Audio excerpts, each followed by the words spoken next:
1940. The shadow of tragedy and defeat hung over our country.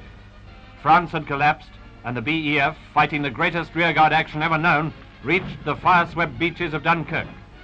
Only the fighting spirit of the troops themselves and the achievements of our seamen and the Royal Air Force saved them. Their equipment was lost, but the men brought back were all ready to repel the invader. Britain was indeed on the defensive. Well, I was young, so obviously the young don't worry about things like that very much. Oh, I suppose I was concerned. I wanted to join the Royal Navy. I wanted to do my bit. I went in with my sister first, and we joined at Portsmouth in England. First of all, we went to Mill Hill, which is a pro-REN, so it's a testing time. We were there for about 3 weeks. We scrubbed floors, did all menial work. While a Wren is taking down this message somewhere in Britain, somewhere else, Wrens are helping to cook and cater for the naval personnel. They are controlling stores at many naval establishments, including Malta. They are working in naval dental establishments, doing essential and interesting work. They are testing and maintaining radio equipment in naval aircraft. These are only a few of the jobs done by the Wrens. The life is interesting and varied and is helping the Navy. Then, of course, we were sent into a room which was like a boardroom, and they were to interview the Wrens that were there at Mill Hill. And we didn't know at the time what it was all about, except for they said,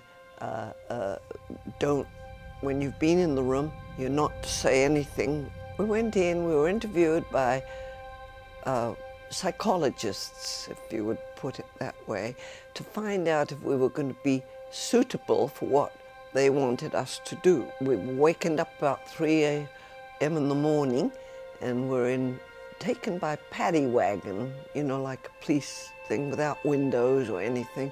Didn't know where we were going. So where did Madge end up? Stanmore, an outstation of Bletchley Park, or BP as it was known by those who worked there.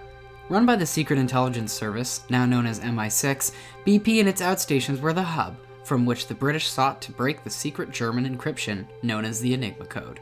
The British were getting beaten badly by German U-boats in the Battle of the Atlantic, and breaking Enigma could potentially throw a wrench into the seemingly unstoppable German war machine. The Enigma machine was first developed towards the end of the First World War, but it wasn't commercially available till around 1923, and it was actually invented by a German. His name was Arthur Scherbius. Of course, it had many different models and versions between 1923 and the actual outbreak of World War II, and the inventor himself did not actually live to see its use in the Second World War. The big difference was that it's a rotor, and it's a mechanical and electric and mechanical machine that was used for encryption. So previously, say you had a basic written note where you use word substitution, letters, numbers. This time it was going to be done by a machine, and the rotor, each individual rotor was wired differently, and there was a reflector in the machine. So when the electrical path was made, it was what was actually encoding the message. So you would click a key and the electrical path would go into the rotor, hit a reflector, then come back out. In addition, to further the encryption, they also had a plug board on the front, and depending on the number of connections made in the plug board, this further encrypted it. I think the maximum was something like 158 million derivatives in order to actually encode it. So when you think about that, no one could sit down in a 24-hour period and break that by hand. Essentially, the first 1923 model was a simple 3-rotor version, and when they would initiate the initial messages in the early 1930s, they would send out 3 letters twice to help set the machine for the person receiving, and that was the number one reason that the Polish were able to break it initially. But as the war progressed, they changed the policy and procedures for sending messages. In addition, they added a 4th rotor, and the plug board also had modifications made to it. So as the war progressed, the Enigma became harder and harder to crack. So what could crack Enigma if the Allies couldn't break it by hand? A machine, as it turns out. First designed in 1939 by Alan Turing, the bomb could break German Enigma with a seeming sleight of hand. The first bomb, codenamed Victory, was so successful that several iterations and dozens of replicas of it were developed and installed at outstations of Bletchley Park, an effort specifically designed to ensure that all was not lost should there be a bombing raid on the facility. At those outstations, Wrens like Madge would operate bombs 24/7, decoding German Enigma and staying one step ahead of the Axis. You had to learn how to do it. It meant all those drums had to be changed all the time. They had thousands of little wires inside them to connect, to do the breaking down. They had to be perfect, and if any little wire crossed just the tiniest bit, then you would short the machine, and you wouldn't get it. So you had to be very, very careful about things like that. That's why I said, really, it's a precision thing. That's why the psychologist had to find out that you were a perfectionist, and not only that, but there's a certain strength of character. There's a whole lot of different things you had to be chosen. And if you weren't, you might be a more flimsy person or something, then they wouldn't choose you. It sounds like Madge and her coworkers had their work cut out for them. But for all their hard work, who's to say the Germans wouldn't catch on? Nazi Germany was no stranger to intelligence operations itself. Their innovations with the Enigma machine landed Madge at Stanmore in the first place. As it turns out, it took a lot to keep the Axis unsuspecting to what Bletchley Park and its outstations were doing. There were a number of instances where the Germans did have suspicions, but the Allies were smart enough that they were able to create a lot of feasible alternative realities to that explanation. They created fake spies, fake spy rings. In the instance of the Soviet Union, even though they were an ally to the British weren't willing to share that, so they created Lucy, which was a fake spy ring, to explain where they were getting all the intel to the Russians. In addition, they'd had these fake spies created for the Germans. They also had reconnaissance missions where they knew where the U-boats were, so they would send out, say, 5 planes to fly over the general area so that one of the planes could actually spot it, so they could give credence to our reconnaissance planes spotted the boats. And so they were able to keep these stories up through a variety of methods.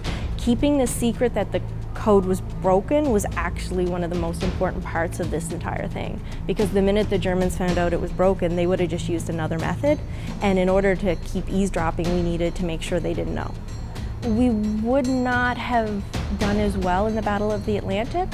One of the areas that the Enigma really helped us in breaking the code was we were able to learn the U-boats' locations and to avoid the wolf packs. So we would have lost a lot more in supplies had the Enigma not been broke, and there was a few other battles that it was very integral to. For instance, Rommel and his movements over in Africa, he would have easily taken Cairo had we not been able to stop his supply chains. We greatly reduced his petrol supplies, additionally with the Luftwaffe, and as well it really helped with the preparations for D-Day. We were able to know what the Germans knew, how much, and I'm pretty sure during actual D-Day battles we were able to actually get almost the information from the Germans as it was happening.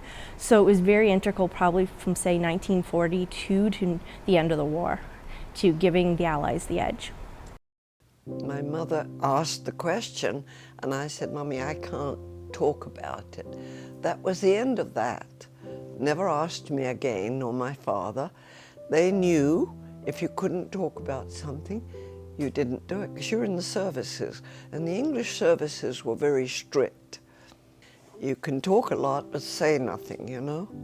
And they had to find that out, that whether you could keep a secret, and I guess they did, and I certainly can. When I'm told not to say something, I will not say it. Madge certainly can keep a secret. As part of her service, Madge signed a secrecy agreement for 90 years after the end of the war. There's still certain things Madge can't and won't talk about. Madge's mother passed, never knowing what she did during the war. One thing is for certain, though, the work Wrens like Madge did was integral to ending the war in good time, and the world may not be the same today if it weren't for women like her.